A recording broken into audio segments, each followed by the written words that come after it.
దండలు అందిస్తూ కొండంత అండగా నిలబడ్డారు. వాళ్ళు నా కోసం ప్రాణం ఇచ్చే లెవెల్కి వాళ్ళు ఉన్నారు. నేను అన్నాను, మీరు నాకు ప్రాణం ఇవ్వక్కర్లేదు, మీ యొక్క సహాయ సహకారంతో రక్తం ఇచ్చి ప్రాణాలు నిలబెట్టండి అన్నాను. ఆ మాట పుణిగి పుచ్చుకుని 25 సంవత్సరాలుగా ఈరోజు కూడా వాళ్ళు రక్తదానం చేస్తూనే ఉన్నారు. వాళ్ళందరికీ జీవితాంతం నేను రుణపడి ఉంటాను. అందులో భాగంగా ఎక్కడో ఉన్నట్టు నా మాట ఇక్కడ మాట్లాడిన నా మాట అమెరికా దాకా వినపడింది. కాబట్టి ఎన్నోసార్లు నా పేరు మీద బ్లడ్ బ్యాంకులు నిర్వహించారు, రక్తదానాల శిబిరాలు నిర్వహించారు. ఈ రవి కానివ్వండి, మధు కానివ్వండి, ఇలాంటి వాళ్ళందరూ కూడాను ఇవి చేశారు. ఈ రోజున అన్ఫార్చునేట్లీ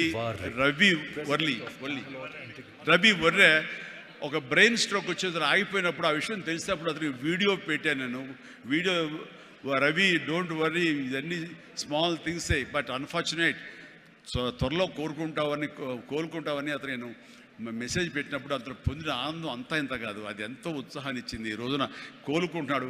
ఈ రోజున ఈ సభ రవి రావాలి, అన్ఫార్చునేట్ రాలేకపోయాడు. కానీ నెక్స్ట్ ఇదే సభ ఇక్కడ జరిగితే కనుక రవి వస్తాడు, నేను వస్తాను, మీతో ఉంటాను.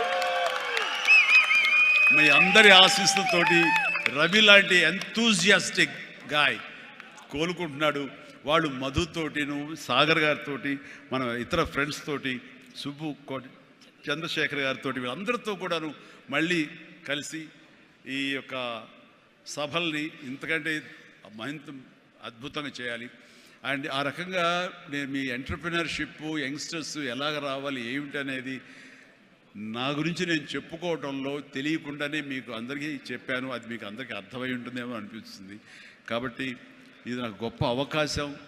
ఈ తీరుగా, ఈ రీతిగా, ఇదే విధంగా మనం వెళ్ళగలిగితే కనుక ఎవ్వరికి అడ్డుండదు.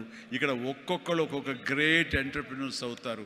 ప్రతి ఒక్కళ్ళు మీ సలహాలు, సంప్రదింపులు, మీ సీనియర్స్ తోటి మీరు ఆయా సమయంలో ఇంటరాక్ట్ అవుతూ what to do, what not to do, how to go about it అనేది మీరు తెలుసుకుంటూ ఎప్పటికప్పుడు మీరు అప్డేట్ చేసుకుంటూ, రిస్క్ ఉంటుంది, బట్ మన జీవితాలు కొలాప్స్ అయ్యేలాగా మాత్రం రిస్క్ వద్దు. కానీ మీడియం రిస్క్ తీసుకుంటూ మీరు ముందుకు వెళ్ళకపోతే అభివృద్ధి ఉండదు. ఛాలెంజ్ సినిమా ఎంతమందికి ఇన్స్పిరేషన్ వచ్చింది అంటే ఆ రోజుల్లో ఏమి చేయాలరా అని తొయ్యనంటే వాళ్ళకి ఆ సినిమా ఒక దిక్సూచిలా ఉండి ఈవెన్ మనం కూడా అచీవ్ చేయగలం అనే నమ్మకం వచ్చింది. అలాగా సినిమాల ద్వారా ఇతోధికంగా నేను చాలామందికి మార్గదర్శకంగా నిలబడ్డాను, ఇన్స్పిరేషన్గా నిలబడ్డాను. ఆ రకంగా మీరు కూడా ఈ వండర్ఫుల్ జీవితం, ఒకే ఒక జీవితం, దీన్ని సద్వినియోగపరుచుకుంటూ మీరు మరింత హైట్స్కి ఎదగాలని, మరింత అభివృద్ధిలోకి ఎదగాలని, ఇదే సభ 1 year లోపు జరిగినప్పుడు మీరు ఫీల్ అవ్వాలి, లాస్ట్ టైం మనం వచ్చే January 25, కానీ ఈ January 26 ఆ ప్రాంతాల్లో మనం ఎంత ఎదిగాము ఇది అని చిరంజీవికి మీరు చెప్పుకుంటే కనుక అంతగా మించి నాకు కావాల్సింది ఏమీ లేదు. ప్రతి ఒక్కరిని మనస్ఫూర్తిగా ఈ అవకాశాన్ని సద్వినియోగపరచుకోండి. మీ యొక్క అభివృద్ధికి దీన్ని థ్యాంక్ యూ.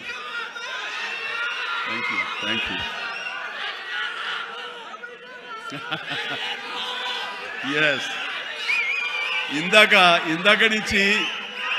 నుంచి చాలా చెప్తూ నా అచీవ్మెంట్స్ గురించి చెప్పాను. Pawan Kalyan is my achievement, Ram Charan is my achievement, నా ఫ్యామిలీలో ఉన్న అందరు బిడ్డలు అందరూ కూడా నా అచీవ్మెంట్. వీళ్ళందరూ చూస్తుంటే ఇది కదా నేను సాధించానని. మొన్న పవన్ కళ్యాణ్ ఇంటికి వచ్చినప్పుడు ఒక మాట